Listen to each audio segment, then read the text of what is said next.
Good evening, everybody. Tonight's Wednesday night means it's Halacha and Tanya. Last time we're learning the dinam of forbidden foods, kosher foods, blood in the foods, waiting between milchiks and fleishiks. The last thing we're learning last time was if you cut an onion with a meat knife, the onion becomes meat. If you cut it with a dairy knife, it becomes dairy. If you do it together, you have a problem. All those types of things. Today I want to talk a little bit about general questions that come up in the kitchen that people should be aware that it's even an issue. Sometimes what's more important is like in medicine, part of the remedy with the importance of medicine is to know what the illness is or to know that there is a problem. In halacha also, you need to know what is a shaila, what is a question, what is not a question. So number one, I'm going to give a simple introduction. If somebody wants to really keep a kosher home, the kitchen has to be clean. In Russia, the women used to say that if it's a non-clean kitchen, is not kosher. That's not necessarily 100% always true, but it's a very strong possibility because a lot of times you have people are making something parv in a fleishik pot and they want to be able to eat it with milk. And the problem is if the pot's not clean, then it's still fleishik. It doesn't matter if the food is parv. If the pot is dirty with fleishiks or the oven is dirty with fleishiks, and we're going to get into the few of these things.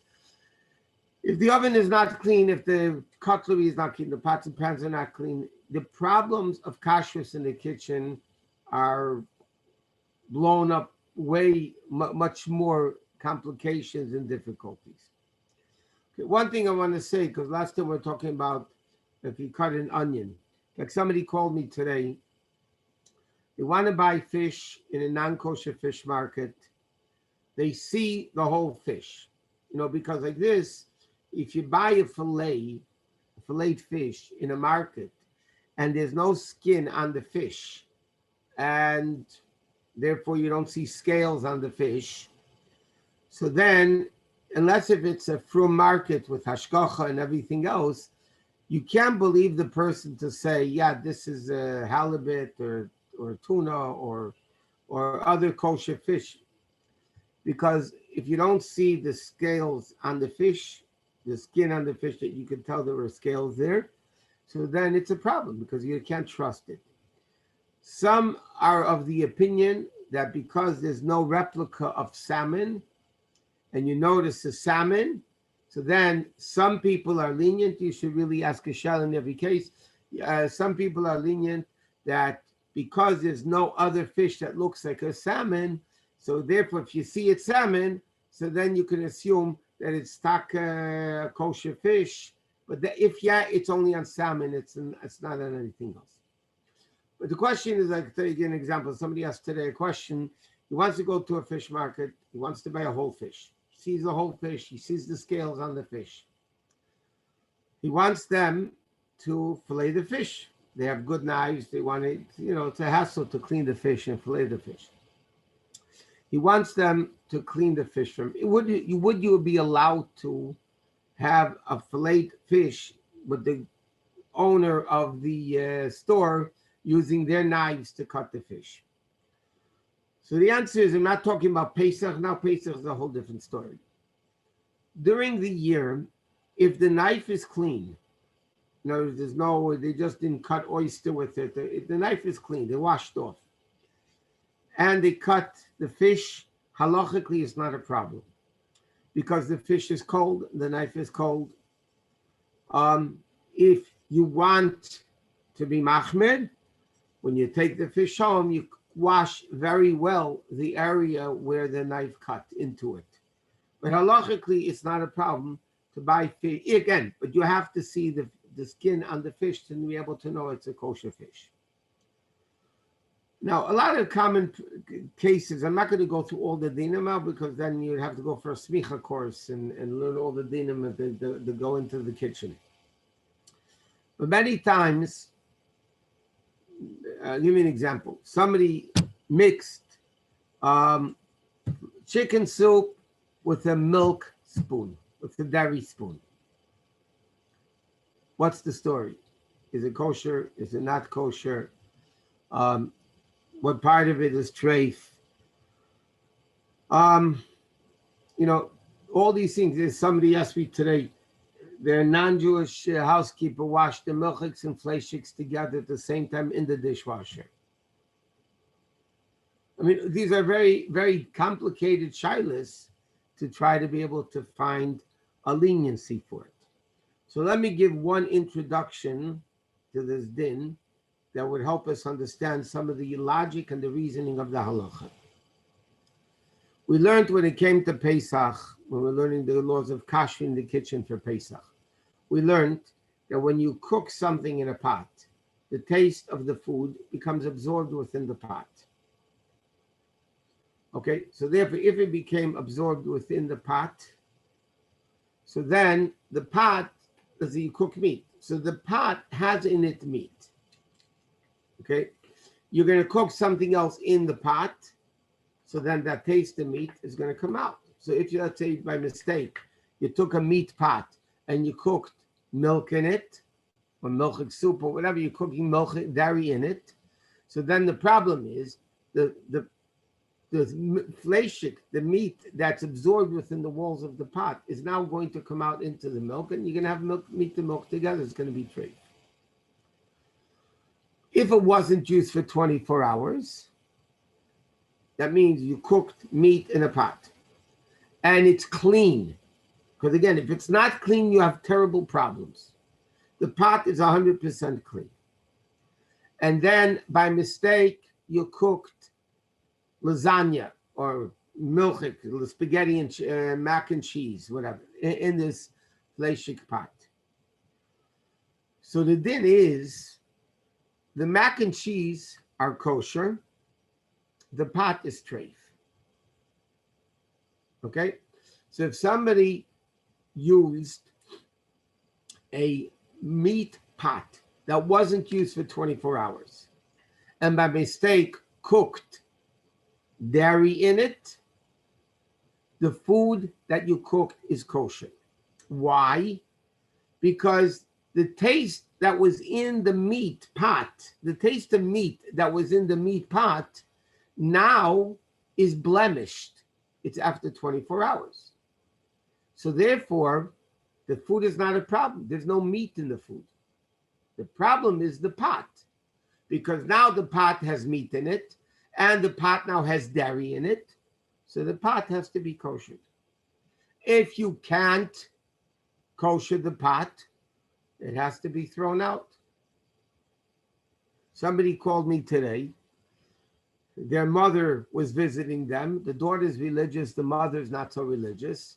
By mistake, the mother took a dairy pot, a dairy frying pan, and fried meat in it. Okay, so now the question is, what's with the meat, what's with the pan? So the pan was clean, the frying pan was clean. Frying pan was not used for 24 hours. The meat is good because, again, the dairy taste of the pot didn't go into the meat. So the meat is good. The problem is the pot is not kosher because the pot had meat and now dairy, or meat and dairy together. So that's a problem. The bigger problem is if it's most frying pans today are non-stick. It used to be called Teflon. Now it's called non-stick. It's coated that it doesn't stick. Those pots cannot be kashered because you can't really get the taste from underneath the coating. So any coated pot that became treif, you can't kosher. So in that case, let's say that the mother that by mistake cooked meat in a dairy frying pan, the frying pan is garbage because it was non-stick. The meat, though, is kosher because the meat, the taste of the dairy that was in the pot was blemished. It wasn't used for 24 hours, and the pot is clean. Can you give the pan to a guy? you would be allowed to give the pan to the guy, but you'd have to tell him it's not kosher. Okay, so for instance, what happens, very common. By the way, I said this many times. The biggest problems in the kitchen, I don't know exactly which order is in what. The housekeepers, the husbands, and the kids. I don't know which one's worse. Is the husband, then the kids, then the housekeeper? That you have to figure out. But these are the three problems in the kitchen. Somebody is called a housekeeper, somebody is called a husband, a man, and somebody is called a kid. Those are the biggest problems. They make the biggest shilas in the kitchen. So now, coming back, let's say somebody mixes fleshik soup or fleshik meat with a dairy spoon. So again, the first question you asked, was the spoon clean? When was it used last?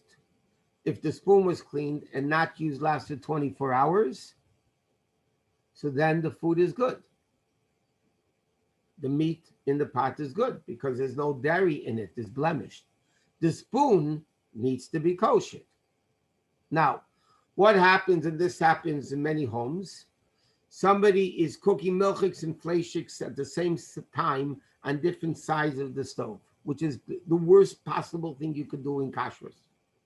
Not because you're not allowed to, because you'll hear cases that always happen.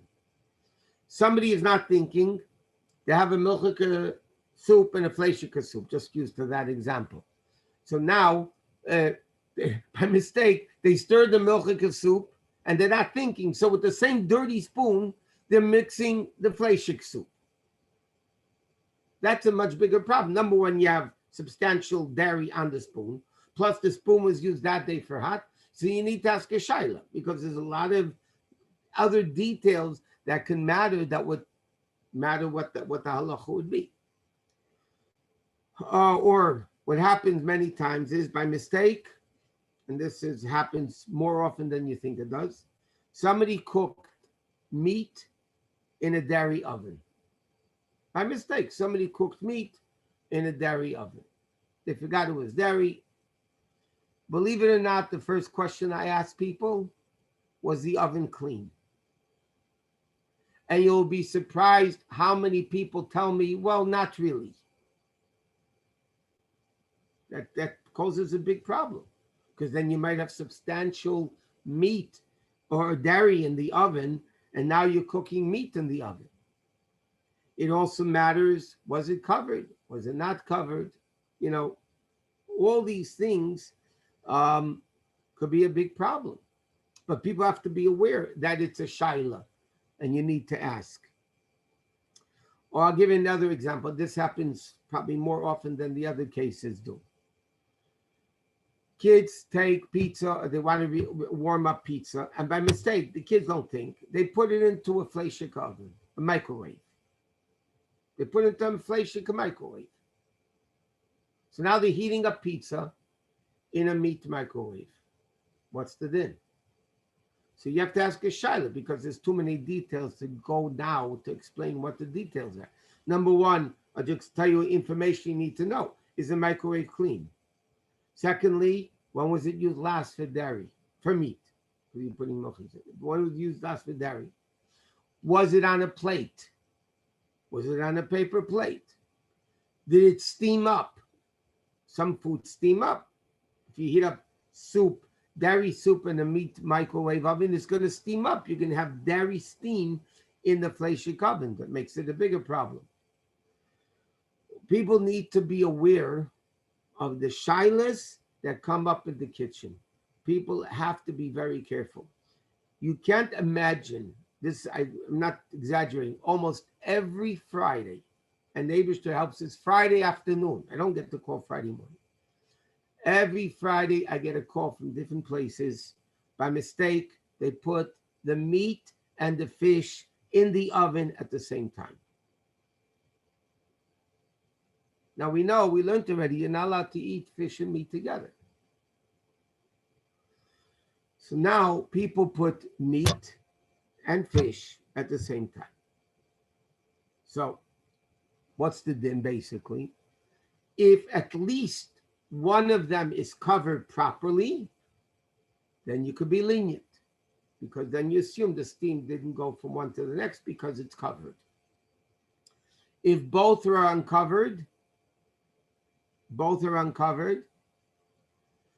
and there's liquid there that causes steam to go up and down. So basically you'll have now fish steam into the meat and the meat steam into the fish.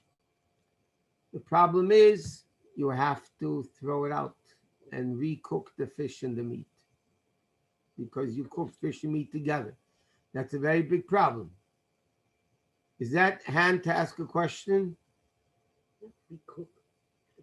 I mean, you have to throw it out and recook. I mean, you have to make more fish and more meat.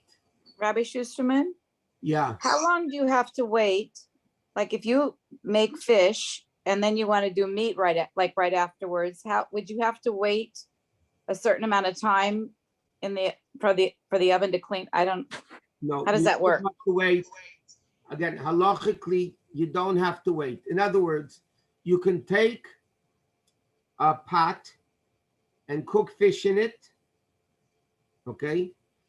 And then wash out the pot properly, it's clean. Halachically, you can make chicken soup or meat right afterwards. Okay. And the oven too, even with all the steam and the oven too. Now, obviously, if you have meat all over the place, you're not supposed to cook fish in it. But again, the fact that it's not at the same time is fine. Okay. Yes. I don't know what. Rabbi, it's Diana. I have a question. Yeah. I accidentally took a completely metal dairy spoon and put it into salad dressing in a meat plastic container, but I took the spoon out immediately when I realized I made a mistake. So what do I have to do with the spoon? And do I have to get rid of the plastic meat container? It was cold. No, because it's not really meat. It has parva dressing in it. There's no meat in that dressing. Okay, so then what do I do with the dairy spoon? Because it's cold, it's also not an issue. The only problem is when it's hot. Okay, when there's hot, a lot of times you have a similar scenario, and I'll explain this. Will help to explain what I just told you. Many times by mistake, I had this today also. People wash dairy or meat, whichever, it doesn't matter, with the opposite sponge. Somebody called me 2 hours ago. Their housekeeper, they saw them washing the meat dishes with the dairy sponge, and then they found the meat sponge in the dairy sink. So now they're basically washing the opposites with the opposites. Okay? So the first question you need to ask, do they use hot water? Because if the water is only warm, and definitely if it's cold, there's no problem in the pots and pans or the cutlery. The sponges you have to throw out. It's not a big deal. The sponges you have to throw out. But if they don't use hot water, now, how do you know really, I mean, in a practical halacha, how do you know if the water can really be hot or not? And the best litmus test of this is, are they washing with their hands or are they washing with gloves? Okay? If you're using your hands to wash dishes, you can assume it is not that hot. That would pose a problem. If you're using gloves and the water gets very hot, meaning over 110 degrees, then you might have an issue. I'll tell you where there's issues, and I'm just telling you it's a very big shaila, and it needs to be asked. And a Rav will try to find the leniency. It happens, I mentioned this just before. By mistake, the housekeeper put, especially when you get a new one, the meat and dairy dishes together in the dishwasher. So now you, with hot water of the dishwasher water is hot. So now you actually hot watering meat and milk together. You need to ask a shaila if there's any possible leniency, because now there's a question like this: are the dishes kosher, the meat and the dairy? And then the question is, what happens with the dishwasher? Is the dishwasher also treif now? So there's a lot of details that need to be known. Number one, where was the actual meat and dairy on the dishes? Many times, I'm not telling what the halacha is, but many times people rinse off dishes before they put them into the dishwasher. That makes the halacha a little bit easier because you don't have substantial meat and dairy. If you don't wash them off first and you put a dirty dish with the steak in it and a dirty dish with lasagna together in the dishwasher, it's a bigger problem because then you have actually substantial meat and milk together. And these are a lot of shilas that need to be dealt with. And these are very common cases in the kitchen. And generally speaking, people should not be cooking meat and milk on the stove, even though they're separate burners. In a from home, you really shouldn't cook meat and milk, because somebody called me also today. I know today was a kitchen day. Somebody called me. They're making schnitzel, so the oil was hot. Okay, in a fleischer pot, the oil was hot. They put in a piece of schnitzel.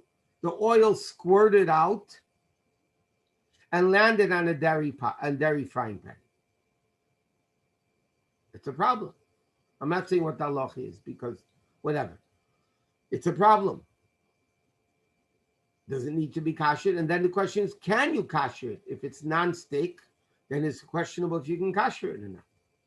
So these are all common cases that happen daily in the kitchen. Like I said before, if the kitchen is clean, you have much less of a problem of shilas of milchiks and fleishiks. Now, many people are lenient. We don't. But there are people that are lenient. Let's say they'll use the same burner for meat and milk, not at the same time, obviously. They'll use the same stovetop, the burner, whether it's electric or gas, doesn't matter, same thing. They'll use it for milk, and then afterwards they'll use it for meat. Now, is it allowed? Not in a practical way, it shouldn't be done. Why? Because inevitably, if you're cooking meat on that burner, it spills over. It happens. It spills over. So then the thing became fleishik, and then you're going to cook milk.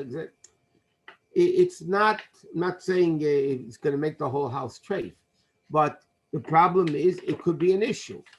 So people generally should have separate meat and milk and not cook at the same time.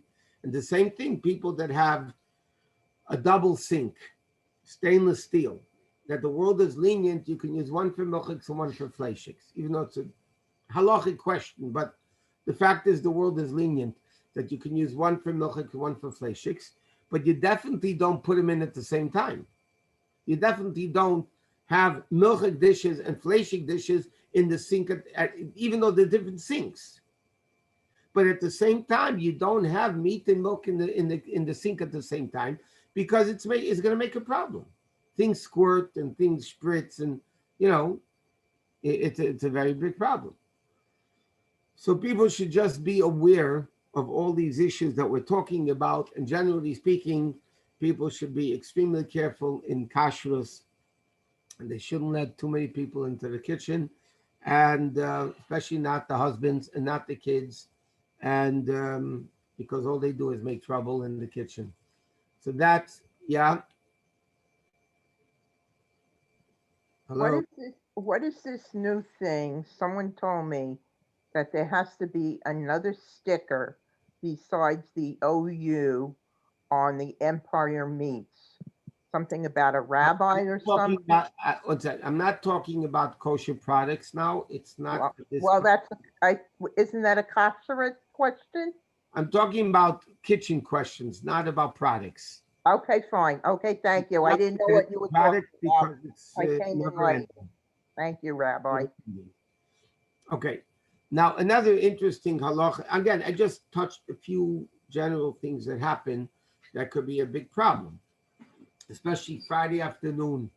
You make, I remember if I spoke about this last time, but you make chicken in the oven, then you want to bake a cake. So again, if the oven's clean and wasn't used for 24 hours, you can eat it with dairy, otherwise not. But these things, people have to be very careful and make sure that when you do things, you're aware of what you're doing. If you're going to put meat and fish in the oven at the same time, make sure preferably that they're both properly covered.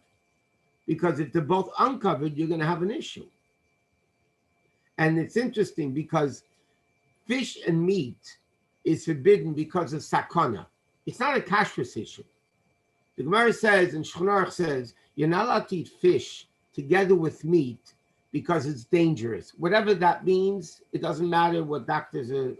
The Gemara says it's dangerous. There's a rule in halacha, chamura sakanta mi'isura, that sakana is even stricter than from what's forbidden and not forbidden. And therefore, in halacha, there are opinions. Okay, most people don't paskin, but there's a lot of strong opinions in halacha that say if fish and meat mix together, it's not nullified 1 in 60. Meat and milk are nullified 1 in 60. If it's fish and meat, because it's sakana, it's danger, so then it's never nullified.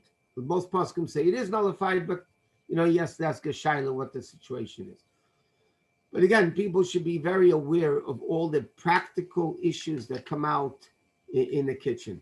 The best thing, I know in Russia they didn't have it, but in the kitchen, you should always have some parva knives that when you cut onions, you cut it always with a parva knife. You cut garlic with a parva knife. You cut lemons with a parva knife. Anything which is sharp, you cut with a parva knife, and then you don't have a question, is the onion fleshik or milchik, or what's the story? And then half of it I use for fleshik, half for milchik. The best thing is to have whatever it is, a few parva knives in the kitchen to make sure that you always cut things with the parva knife and that you don't have any of these issues. Just one last din, which is an interesting custom. Alter Rebbe does not bring it down, but Lepel the Magen Avram does, and today that's the accepted minig, that you don't kasher from milchiks to fleishiks. In other words, if there's a pot that's dairy, you don't make it meat. If it's meat, you don't make it dairy. But that din, according to many, many opinions in this, what the world relies on, that's only when you're kashering with what's called hagala, with the hot water process. In other words, if you have a milchik put and say, I want to use it now for fleshik, or I have a milchik pot, they need it for fleshiks, I'll kasher it. That you don't do that. If you're kashering it with libun, with direct fire, like a self-cleaning oven and things like that, and even leaving kal, according to many opinions, turning on the oven to the highest for a while, then according to many opinions, you could kosher for milchiks to fleshiks. So therefore, and this is the last thing we'll say, and then we'll go to Tanya. Therefore, in a practical thing, what happens if somebody bakes fleshiks in an oven? And the oven is clean. Okay, if it's not clean, you have problems. The oven is clean, and now I want to make dairy in the oven. The best thing halachically, you don't have to self-clean the oven. And I'm not getting into the halachic reasons why. You don't need to self-clean the oven. If you turn on the oven to the highest, which is broil, for a half an hour, that kashers the oven enough to be able to make something dairy in it. If it's going to spill over, then you're going to have issues. And then you could do the same thing to kasher it back, so to speak. You can kasher it back by, again, if it's clean, just running the cycle for half an hour, and then it's fine. Okay, that's it with halacha. Let's go to Tanya.